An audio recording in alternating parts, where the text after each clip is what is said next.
₹1 ఖర్చు లేకుండా మూర్తి స్టోర్ సిటీలో ప్లాట్ ను పొందండి. 1 plot free for every 10 plots sold. ఉచితంగా ప్లాట్ ను సొంతం చేసుకోండి. సో ప్రెజెంట్ నాతో పాటు ఉన్నారు ఎవర్ గ్రీన్ యాక్ట్రెస్ జయలక్ష్మి గారు. మిమ్మల్ని చూస్తున్నప్పుడు ఒక పాట పాడాలనిపిస్తుంది. పాడండి. అప్పుడో ఇప్పుడో ఎప్పుడో కలగన్నానే చెలి. నెక్స్ట్ లేదు మీరు పాడండి. నెక్స్ట్ లేదు మీరు పాడండి. Not singer Roshan. అక్కడో ఇక్కడో ఎక్కడో మనసిచ్చానే చెలి. మీరు చేసిన సినిమానే కదా. యాక్చువల్గా I really enjoy the music Roshan, but I cannot Singh. If I sing people will run. Me voice బాగుంది కదా, మాట్లాడటానికి బాగుందేమో పాటకు కాదు. నేను ఆమె డాన్సర్ అంతే. దేవుడు అది ఇవ్వలేదు, అన్ని ఇస్తాడేంటి? అమ్మ ఇస్తే ఆయన పట్టించుకుంటాం ఏంటి? ఎలా కూచిపూడి డాన్సర్? ఆయన కూచిపూడి డాన్సర్. అటు భరతనాట్యం కూడా చిన్నప్పటి నుంచి నేర్చుకున్నాను, బట్ మెయిన్ కూచిపూడి. ఓకే. నిజంగా జయలక్ష్మి గారు ఇప్పటికి ఈటీవీ సినిమా లేకపోతే మా జీలో మనకి ఓల్డ్ సినిమాలు ఎక్కువ వేస్తుంటారు. అది చూస్తున్నంతసేపు అక్క క్యారెక్టర్స్, వదిన క్యారెక్టర్స్, మీరు కానీ, హేమ గారు కానీ, సురేఖవాణి గారు కానీ, రజిత గారు కానీ, అసలు ఏమైపోయారు వీళ్ళందరూ? ఇప్పుడు స్క్రీన్ మీద కనిపించట్లేదు. పెద్ద బిగ్ స్క్రీన్ మీద ఏదైనా సినిమాకి వెళ్ళినప్పుడు కొత్త కొత్త వదినలు, కొత్త కొత్త అక్కలు కనిపిస్తున్నారు. వీళ్ళు కదా చాలా న్యాచురల్గా ఉండే మన వదినలు, అక్కలు అంటే మనోళ్ళే కదా, మన తెలుగు వాళ్ళే కదా అని అనుకుంటానే ఉంటాం. ఎందుకని అసలు ఓవరాల్గా సినిమా ఇండస్ట్రీయే దూరం పెట్టిందా జయలక్ష్మి గారిని, లేకపోతే మీరే బిజీగా ఉండి పిల్లలు సెటిల్ అయిపోయారు, మంచి లైఫ్ వద్దులే అని చెప్పి తగ్గించుకున్నారా? ఏమైపోయింది ఇన్ని సంవత్సరాల జర్నీ? అదేమి కాదు రోషన్, ఇండస్ట్రీ దూరం పెట్టింది అని అనను, కానీ ఒక సామెత ఉంది కదా, కొత్త నీరు అనేది వస్తే పాత నీరు అలా వెళ్ళిపోతుంటుందని. ప్రతి ప్రొఫెషన్లో కూడా కొత్త కొత్త వాళ్ళు వస్తుంటారు. అలాగే మా ప్రొఫెషన్లో కూడా చాలా మంది ఆర్టిస్టులు వచ్చేసారు. కానీ ఏంటంటే మన వాళ్ళు కాదు, ఎవరన్నా కానీ ఆర్టిస్ట్ ఈజ్ ఆర్టిస్ట్. మన వాళ్ళ పరాయి స్టేట్ వాళ్ళ అనేది కాదు. బాధ లేదా? కొంచెం ఉంది. ఎందుకంటే మాకు మా ఆర్టిస్ట్ అన్న వాళ్ళు ఎవరైనా, మీరు కూడా యాంకర్ అయినా కూడా ఒక ఆర్టిస్టే. సో మీకు కూడా అనిపిస్తుంది, మీకు కాంపిటీషన్ పెరిగి మీరు ఆపర్చునిటీస్ లేకపోతే, మీరు చేయలేకపోతే, అరే we are missing that, I love my work అన్న ఫీలింగ్ ఉంటుంది కదా. Same we too have the same feeling. మాకు అదే ఉంది. కాకపోతే ఏంటంటే ఏం చేయలేం, కొత్త కొత్త వాళ్ళు వస్తున్నారు.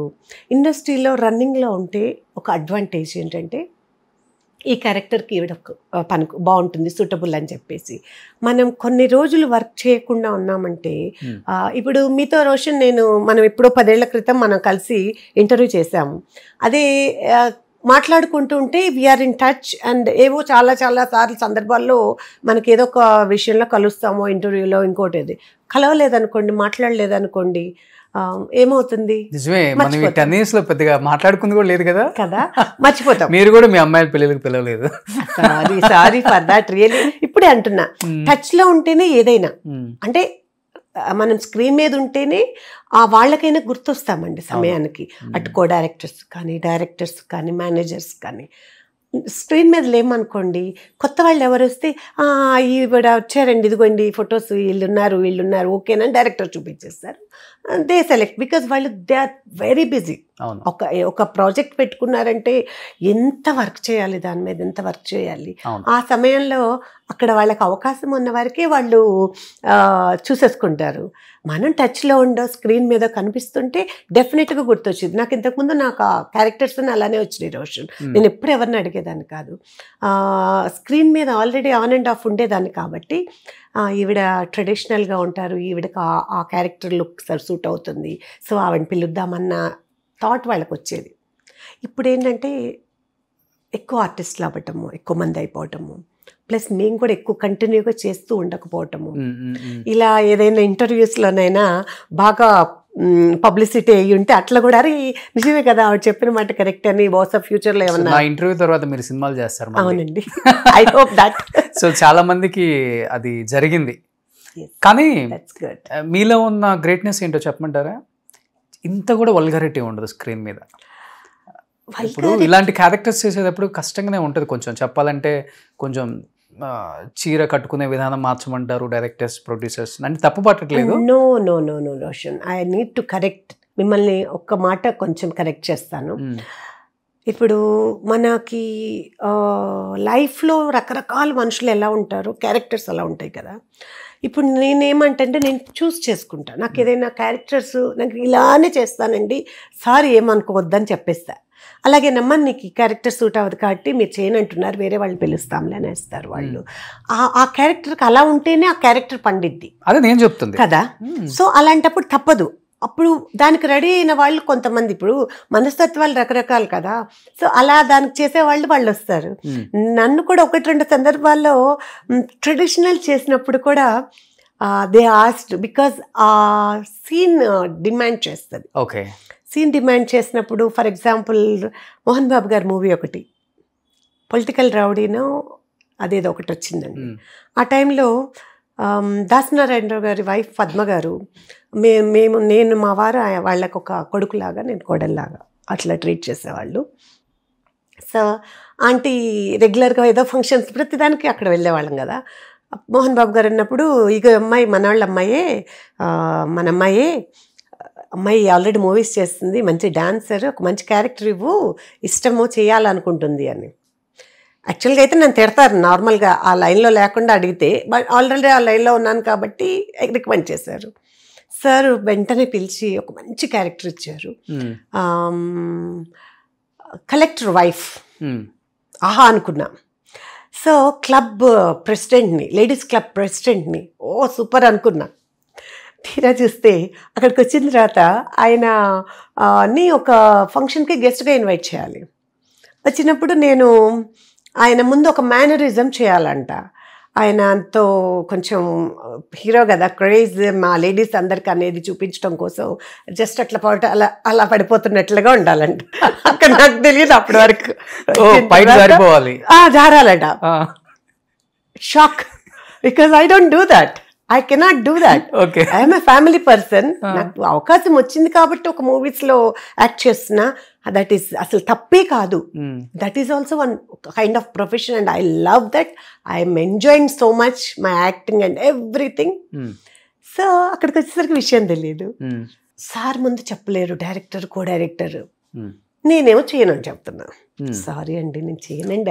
క్యారెక్టర్ ఒప్పేసుకున్నారు, చేసేసారు. ఒక సీన్ అయిపోయింది, రెండో సీన్ లో అది.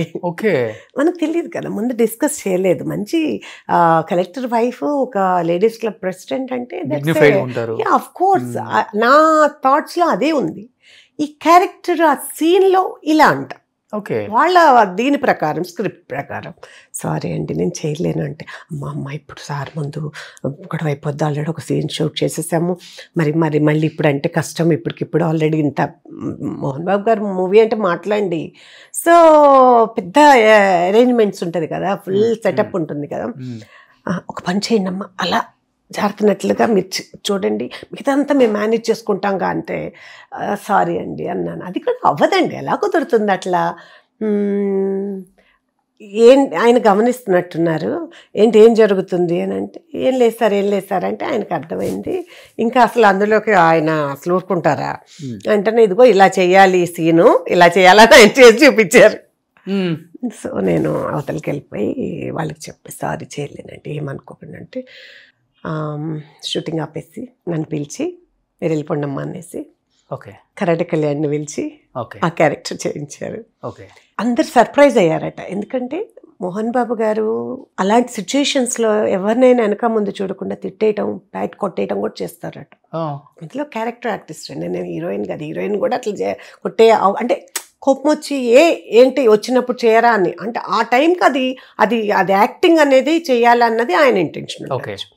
అలాంటిది ఆయన ఏమనుకుంటా పిలిచి వెళ్ళిపోండమ్మా మీరని చెప్పేసి అంటే, థ్యాంక్ గాడ్ అనుకుని వెళ్ళాను.